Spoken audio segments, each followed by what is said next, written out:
Good morning students. BEd second year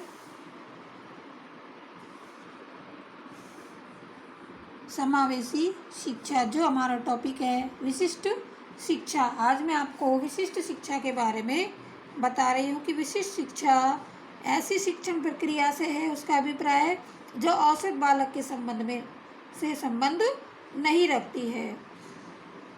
अर्थात विशिष्ट शिक्षा की परिसीमा में वे बालक आते हैं जो मानसिक रूप से प्रतिभावान या मंद बुद्धि होते हैं।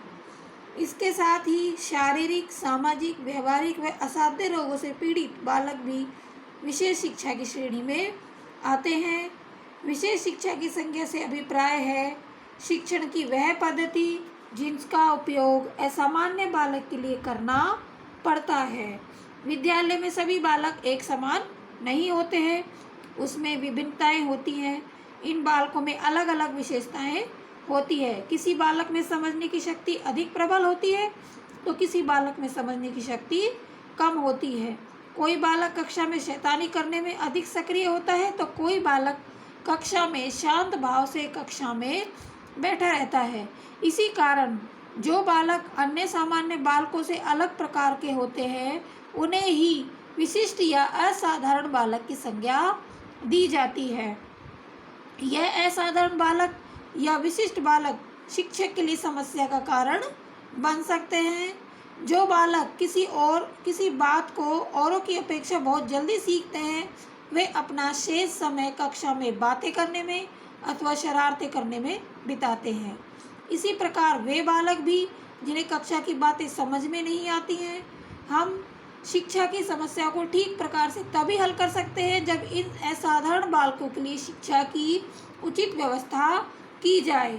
तो विशिष्ट बालकों के लिए विकास पर परिवार का, समुदाय का, विद्यालय का, वातावरण का पर्याप्त प्रभाव पड़ता है।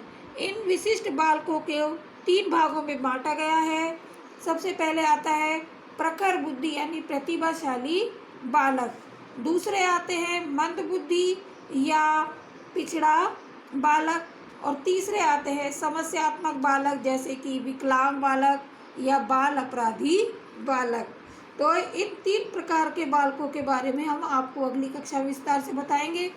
तो विशिष्ट बालक हैं उनके बारे में अलग अलग विद्वानों ने अलग अलग परिभाषाएं दी। इसमें हैरी बाकर जो कि कहते हैं कि ऐसा बालक जो शारीरिक, मानसिक, सांवेगिक और सामाजिक दृष्टि से सामान्य गुणों से इस सीमा तक विचलित होते हैं कि उन्हें अपनी क्षमता के अनुसार विकास करने के लिए विशिष्ट शिक्षा की आवश्यकता होती है। हैरी बाकर कहते हैं कि ऐसे बालक जो शारीरिक, मानसिक और संवेगात्मक, सामाजिक दृष्टि से सामान्य गुणों से इस सीमा तक विचलित होते हैं कि उन्हें अपने अधिगम क्षमता के अनुसार ही स्वयं का विकास करने के लिए एक विशिष्ट शिक्षा की आवश्यकता होती है।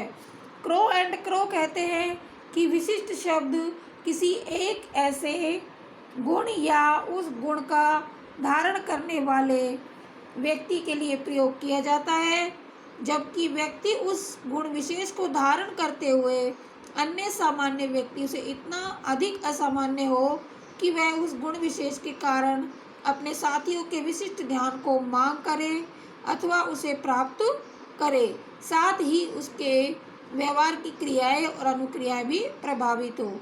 शिक्षा परिभाषा जो कोश है उसके अनुसार वह बालक जो मानसिक, शारीरिक, सामाजिक और संवेगात्मक आदि विशेषताओं में विशिष्ट हो तथा विशिष्टता इस स्तर की हो कि उसे अपनी क्षमता का उच्चतम सीमा तक पहुंचने के लिए विशेष प्रशिक्षण की आवश्यकता हो, असाधारण या विशिष्ट बालक कहलाता है।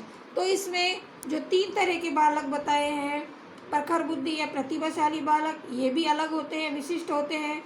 दूसरे होते हैं मंद बुद्धि या पिछड़े बालक, ये भी विशिष्ट बालकों की श्रेणी में आते हैं। और समस्यात्मक बालक जो कि विकलांग होते हैं, विकलांग में अस्थि विकलांग, दृष्टिबाधित विकलांग और हर तरह के बालक आते हैं जो मानसिक रूप से विकलांग होते हैं वो बालक, और एक बाल अपराधी बालक भी विशिष्ट शिक्षा की श्रेणी में आते हैं। तो इन 3 बालकों के प्रकारों के आधार पर हम विशिष्ट बालकों के बारे में बताएंगे कि इन विशिष्ट बालकों की क्या पहचान है। आज मैंने आपको विशिष्ट शिक्षा के बारे में अध्ययन करवाया है। आशा करती हूँ कि ये आपको समझ आया होगा। धन्यवाद।